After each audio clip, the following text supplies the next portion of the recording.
fin de l'activisme diplomatique sur le plan sous-régional pour Patrice Talon? L'on est en droit de se poser cette question après la brillante absence du président béninois à la 65e session ordinaire de la conférence des chefs d'État et de gouvernement de la Communauté économique des États de l'Afrique de l'Ouest, CEDEAO, tenue le 7 juillet dernier à Abuja au Nigeria. À quelques heures de cette réunion des chefs d'État de la communauté, la presse béninoise annonce simplement que l'actuel patron de la Marina sera représenté par son ministre des Affaires étrangères.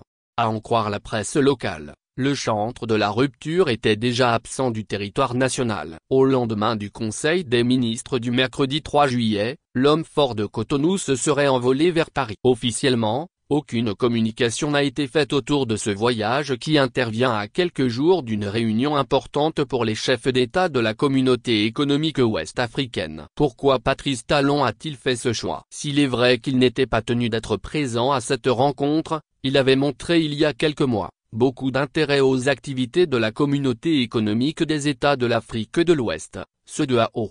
Peu avant le coup d'État intervenu au Niger, il avait été mandaté par ses pairs de la sous-région pour restaurer le climat de confiance entre Assimi Goïta, Mamadi Doumbouya, Ibrahim Traoré et la CEDEAO. La décision avait été prise le 18 juillet 2023 au cours d'un mini-sommet tenu à Abuja alors que Bola Tinubu venait d'être investi dans ses fonctions de président du Nigeria et par ailleurs nouveau président en exercice de la CEDEAO. Puis le coup d'État au Niger est intervenu et le président Talon avait été désigné médiateur. Alors que plusieurs médias avaient annoncé que Talon était en route pour Niamey, il ne s'est finalement pas rendu à Niamey pour échanger avec les nouvelles autorités après son détour à Abuja où il a tenu des propos durs suite au coup d'État.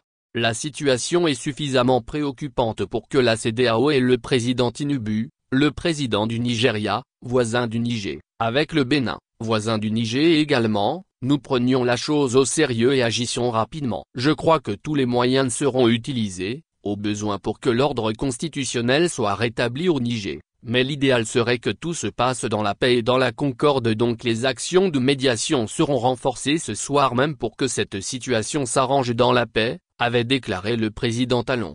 Par la suite, la CEDEAO a imposé des sanctions contre le Niger qui ont été suivies par le Bénin. Les autorités nigériennes ont par la suite reproché au numéro 1 béninois d'avoir soutenu la position des dirigeants de la CEDEAO après le coup d'État ayant renversé du pouvoir l'ancien président Bazoum. Cette situation a été décisive par la suite pour les relations entre le Bénin et le Niger. La situation du Niger a-t-elle été à la base de cette absence de Patrice Talon à Abuja? A-t-il pris la décision de s'éloigner un peu de ses pairs qui l'ont abandonné face au Niger? En d'autres termes, l'actuel homme fort de la Marina serait-il en froid avec les autres dirigeants de la CEDEAO? Autant de questions qu'on pourrait se poser dans un contexte où les autres présidents de la CEDEAO sont restés assez loin de la crise entre le Niger et le Bénin. Certains pays comme le Togo ont d'ailleurs essayé de tirer profit de ce conflit. Lomé s'est davantage rapproché de Niamey malgré les sanctions communes prononcées par les chefs d'État. Dans plusieurs secteurs avec le Niger, le Togo tente de remplacer le Bénin. Pour l'heure, le président Patrice Talon a considérablement diminué ses sorties médiatiques sur la situation avec le Niger. Les coulisses de la médiation que pilotent les anciens présidents ne sont pas connues du public. Aucune information réelle n'a filtré de la rencontre entre les trois personnalités. Patrice Talon a-t-il fait le choix de la discrétion désormais? L'avenir nous le dira.